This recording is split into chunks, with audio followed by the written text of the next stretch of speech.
Hi guys, this is Uncle Aki and I'm officially welcoming you to my very first vlog. Now, since when I did a bit of a crowdsourcing, the most dominant request was for me to do a vlog about the call center industry. So, alright then. But before we even begin, I'd like to tell you the reason why I'm even speaking in English. Why I'm English, English, you. Well, that's because since we will be talking about the call center industry, I think it's appropriate for us to speak in English. Anyways, practice makes perfect. Also, I'd like to break the stereotypes out there because there are a lot of big misconceptions about the language. Some people would think that it is pasosyal if you'd speak English, or that speaking this way is just reserved for the elites, the super rich or the super smart. Guys, if you really think about it, it's just another language, right? Just that we will be speaking over the phone to people who speaks English. So you'd better get used to it. I mean, you should be comfortable in speaking in English. And the only tip I can give you is that treat it as if it's just another language. That's it.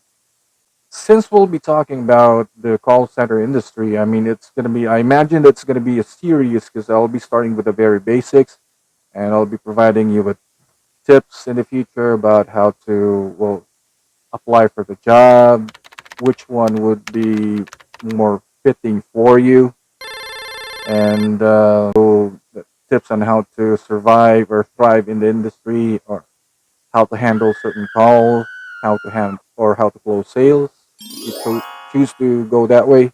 But anyways, let's reserve that for the future. Right now, I think it's best that you would understand the business itself.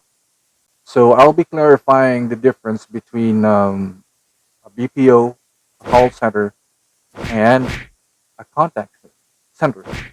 Okay, because there is a difference between them, although it's not that much, but there is. Well, let's start with the BPO. For me, a BPO is just really a term. Well, by the way, a BPO stands for Business Process Outsourcing.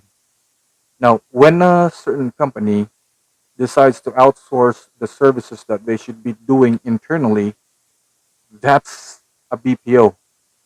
I'll give you an example: HR services.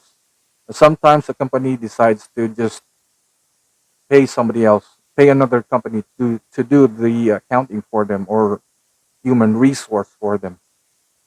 Why? Because, well, this the reason holds true for all three of them, because it's cheaper that way. I'll give I'll give you an idea later. A call center, on the other hand, deals mainly with both inbound and outbound calls.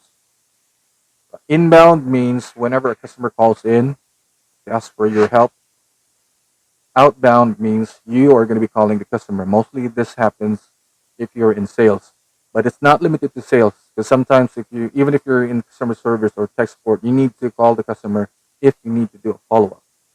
Voice transactions over the phone. But when you say a company is a contact center, that means they do not only do voice transactions, but they also process emails and chat support. So when you say that the company is a contact center, they're not just limited to over the phone transactions. So once again, BPO stands for Business Process Outsourcing. Mostly it's regarding HR services and accounting, while call center deals with over the phone transactions, um, customer service, tech support, whatever, so long as it's just over the phone. But if the company starts doing emails and chat support aside from uh, inbound and outbound calls, then that company is a contact center. Tech support, customer service, sales, and collections. Now, if you're a newbie, I'd recommend that you gather experience uh, through tech support or customer service. Because if you're just starting and then you jump right into sales or collections, you might have a hard time.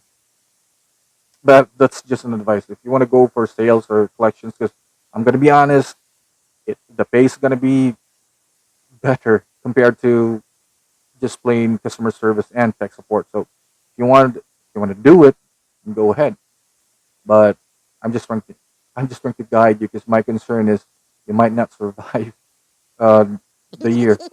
Or but if you're confident about your skills and if you are hardworking, then yeah, go for it. The purpose of this vlog really is for me to encourage people who are having reservations about applying for a job in the call center industry because I don't know, probably you're a bit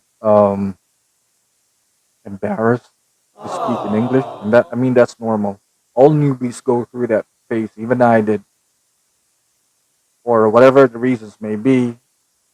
I am hoping that through the vlogs that I'll be making, I'd be able to address them, and I'd be hoping that you'd be encouraged at least give it a shot. Because guys, the industry is really a very robust industry. If you'd notice, even during this time of uh, this pandemic, the call center industry is still active, right? We, although yes, we need to do some adjustments, like because of well, we have to comply with the lockdowns and the ECQ rules, but the business did not really shut down. We're still up and running compared to other businesses.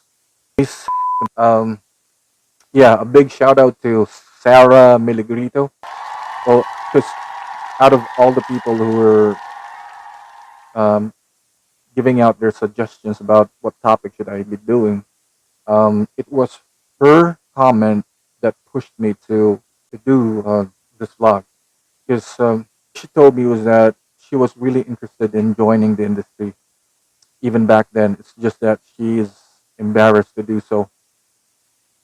She's not that confident with her communication skills, which is again the reason for the blog. I'd like to address that and like to encourage you guys because really there's nothing to it. All you need to do is just practice, and I'm pretty sure Sarah can also vouch for that because I'm one of the guys back then who's also under this misconception that speaking this way is just reserved for a-holes.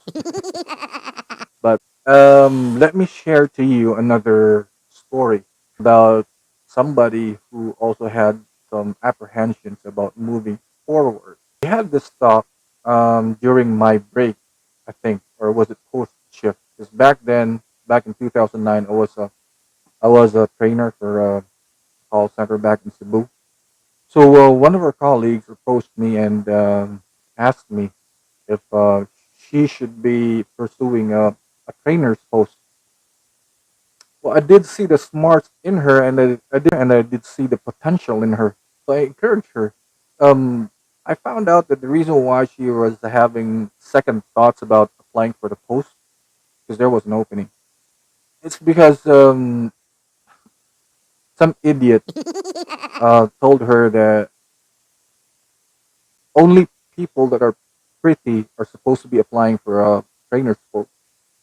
I know it sounds stupid, but somebody did tell her that.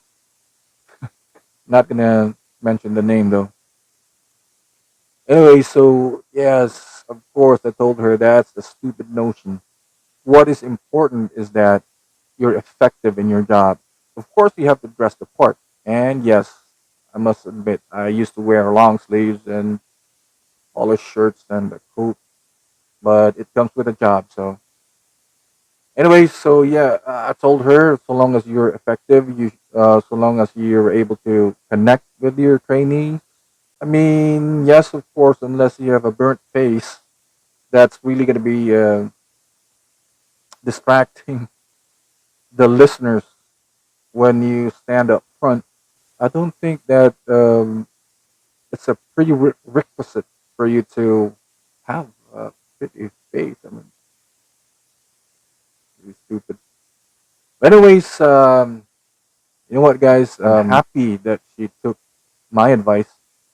Last thing I heard was that she's either the training department's manager or one of the supervisors in the training team, and that's exactly what I want to happen to you. So if she can do it, why can't you? I know you've heard that before, but the reason why it's out there is because it's true. All you really need to do is just to step forward. Again, so long as you practice, and this is the perfect time to do that since most of us are at home. So start reading in English, start watching English movies so that you'd learn the expressions, you'd learn the words, you'd learn how Americans speak. Guys, I really have a lot of things that I want to share with you. And for those guys who are not yet in the industry, don't worry. We'll be having a different vlog for that. But for now, if you like this vlog, if you'd like us to continue, I'd like you to click on that subscribe button and hit on that notification bell so that every time I would upload a video, you'd be notified. And lastly, I need you to leave a comment.